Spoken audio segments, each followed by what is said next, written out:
François veut vivre dans l'histoire, et non pas dans le monde. Je vous garantis un nom. Nous sommes en 2007 et l'Uni-Théâtre présente sa pièce communautaire « La Colonie ».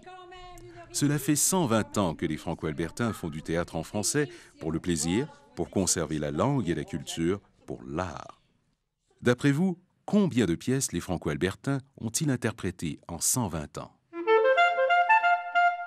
Il y a 4850 entrées dans la base de données dans 50 catégories. Alors, c'est assez impressionnant. Comme je dis souvent, si j'avais su, je pense que je n'aurais pas commencé. Je m'appelle Laurent Godbout. Je suis professeur émérite au campus Saint-Jean, à l'Université de l'Alberta. Et je travaille depuis presque 10 ans sur un livre sur le théâtre francophone en Alberta. Bien, d'après moi, le théâtre a commencé bien avant, mais notre première référence au théâtre comme tel, c'est dans un journal anglais, parce qu'il n'y avait pas de journaux francophones dans le temps. C'était dans le Edmonton Bulletin du 25 juin 1887. Je pense qu'un point tournant, du moins pour l'élan théâtral, c'est quand on a commencé avec la troupe du Cercle Jeanne d'Arc. C'est Alphonse Hervieux, qui était reconnu comme étant un grand comédien, puis un organisateur, etc., qui s'occupait pas mal de cette troupe-là. Ensuite, on peut dire que ça s'est continué pas mal avec les anciens du Collège des Jésuites, parce que le Collège des Jésuites existait à partir de 1913 aussi, et présentait des spectacles plutôt classiques, les premiers Molières, 1913-1914.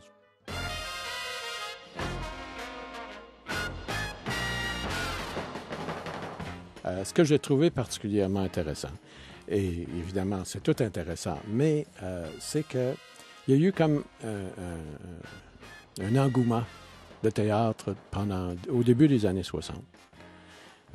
Ceci a été manifesté. Il y avait déjà la troupe à Saint-Paul, le cercle dramatique de Saint-Paul, qui existait depuis un certain nombre d'années, qui présente une pièce par année. Tout d'un coup, Bigra arrive, puis ils fondent les collégiens comédiens. Avec France, avec le théâtre des jeunes comédiens au campus Saint-Jean, on a formé le théâtre français d'Edmonton, qui a fait cette grande tournée en 67, ensuite qui a été incorporé en 69. Et ça, grâce probablement à un bonhomme que la francophonie connaît très bien, Louis Desrochers, qui, est avocat, a été avocat. Et puis, il a enregistré comme société cette troupe. Et on a engagé, à ce moment-là, un directeur artistique professionnel.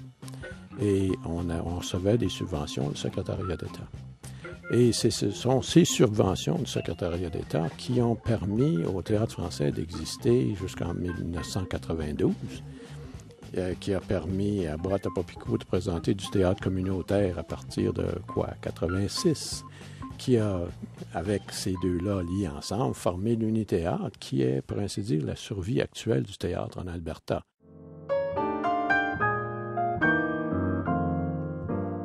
Mon nom est Jean Johnson, je suis présentement président de l'Association canadienne-française de l'Alberta et le théâtre m'a donné mon sens identitaire.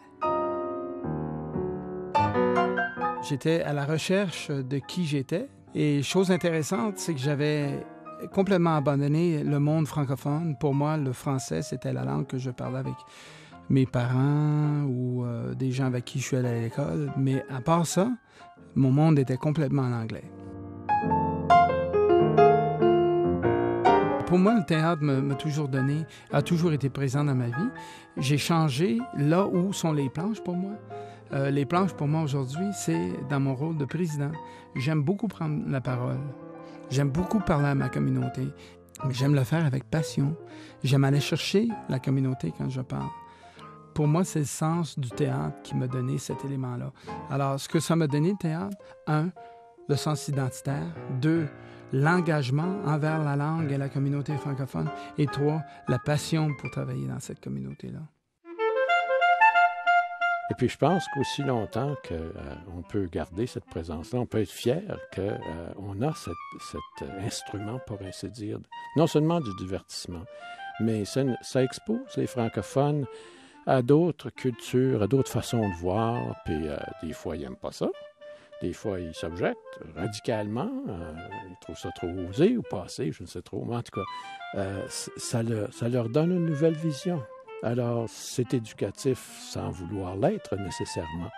Et c'est surtout, on espère, divertissant. Puis, ça vaut la peine, je pense, pour nous donner une certaine fierté nationale, quoi.